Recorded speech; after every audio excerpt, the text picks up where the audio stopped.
যুক্তরাষ্ট্রের একমাত্র হুমকি ইরান দাবি নেতানিয়াহুর।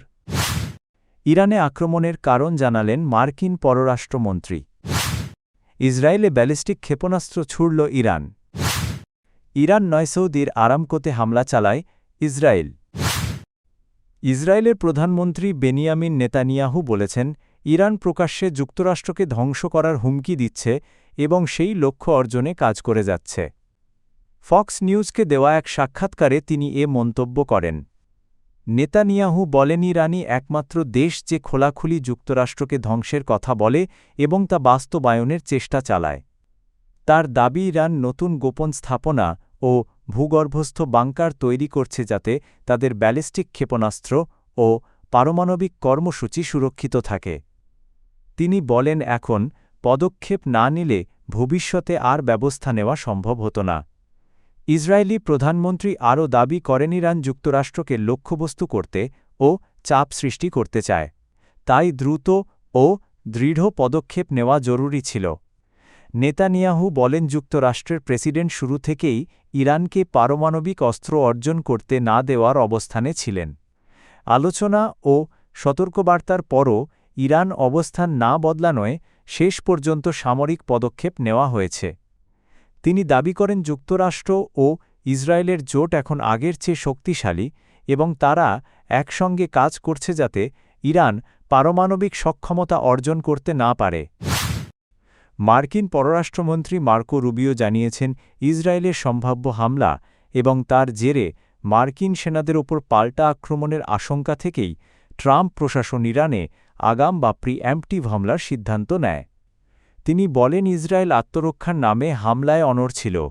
সেক্ষেত্রে ইরান শুধু ইসরায়েল নয়, মার্কিন লক্ষ্যবস্তুকেও আঘাত করতে পারত। তাই মার্কিন সেনাদের ক্ষয়ক্ষতি কমাতে আগেই ইরানের সক্ষমতা দুর্বল করার সিদ্ধান্ত নেওয়া হয়।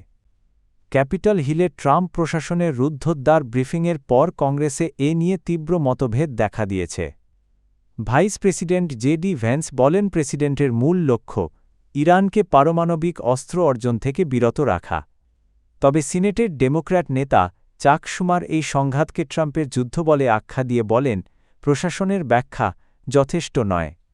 সিনেট ইন্টেলিজেন্স কমিটির ভাইস চেয়ার মার্ক ওয়ার্নারও উদ্বেগ প্রকাশ করে বলেন, যুক্তরাষ্ট্রের ওপর সরাসরি হুমকি না থাকা সত্ত্বেও কেবল ইসরায়েলের নিরাপত্তা ইস্যুতে যুদ্ধে জড়ানো একটি বিপজ্জনক নজির হতে পারে। চলমান হামলায় ইরানের শীর্ষ রাজনৈতিক ও সামরিক নেতৃত্বসহ সর্বোচ্চ নেতা আয়াতুল্লাহ আলী খামেনি নিহত হয়েছেন বলে জানা গেছে। মার্কিন সামরিক বাহিনী ৬ জন সেনার মৃত্যুর কথা স্বীকার করেছে।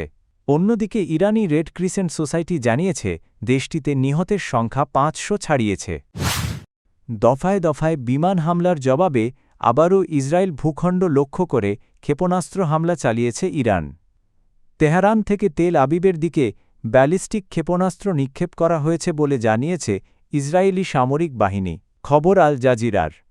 রুশ সংবাদ সংস্থা তাসাল হাদাত টেলিভিশনের বরাতে জানিয়েছে, ইরানের ক্ষেপণাস্ত্রগুলোর প্রধান লক্ষ্য ছিল তেল আবিব ও ইসরায়েলের দক্ষিণাঞ্চল।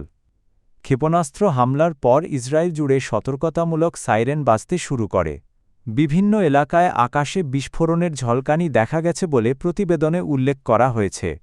ইসরায়েলি প্রতিরক্ষা বাহিনী জানিয়েছে, ইরান থেকে ছোড়া ক্ষেপণাস্ত্রগুলো শনাক্ত করা হয়েছে এবং আকাশ প্রতিরক্ষা ব্যবস্থা সেগুলো প্রতিহত করার চেষ্টা চালাচ্ছে। তবে কতটি ক্ষেপণাস্ত্র ভূপাতিত করা হয়েছে বা কী পরিমাণ ক্ষয়ক্ষতি হয়েছে সে বিষয়ে তাৎক্ষণিকভাবে বিস্তারিত জানানো হয়নি। ইরানে ইসরায়েল ও যুক্তরাষ্ট্রের যৌথ বিমান হামলার পর এই পাল্টা পদক্ষেপ নেয় তেহরান। এর আগে ইরান হুঁশিয়ারি দিয়েছিল, তাদের ওপর হামলা হলে কঠোর জবাব দেওয়া হবে। সৌদি আরবের রিয়াদে আরামকো স্থাপনায় হামলাকে ইসরায়েলের ফলস ফ্ল্যাগ অপারেশন বলে দাবি করেছে ইরানের একটি সামরিক সূত্র। তাসনিম নিউজকে দেওয়া সাক্ষাৎকারে ওই সূত্র জানায়, এই হামলার উদ্দেশ্য ছিল ইরানে আক্রমণের দায় থেকে মনোযোগ সরানো এবং আঞ্চলিক দেশগুলোকে বিভ্রান্ত করা। সূত্রটির দাবি, ইরান প্রকাশ্যে ঘোষণা করেছে যে তারা অঞ্চলে আমেরিকান ও ইসরায়েলি সম্পদকে লক্ষ্যবস্তু করবে। তবে এখন পর্যন্ত আরামকো স্থাপনাগুলো ইরানের হামলার লক্ষ্য ছিল না।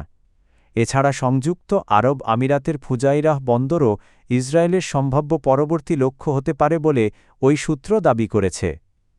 এর আগে খবরে বলা হয় ইরানের ড্রোন হামলায় সৌদি আরামকোর রাশ তানুরা তেল শোধনাগারে আগুন লাগে। পরে আগুন নিয়ন্ত্রণে আনা হয় এবং কোনো হতাহতের খবর পাওয়া যায়নি। রাশ তানুরা মধ্যপ্রাচ্যের বৃহত্তম তেল শোধনাগারগুলোর একটি। জ্বালানি স্থাপনায় হামলার ঘটনায় আঞ্চলিক সংঘাত আরও বিস্তারের আশঙ্কা তৈরি হয়েছে।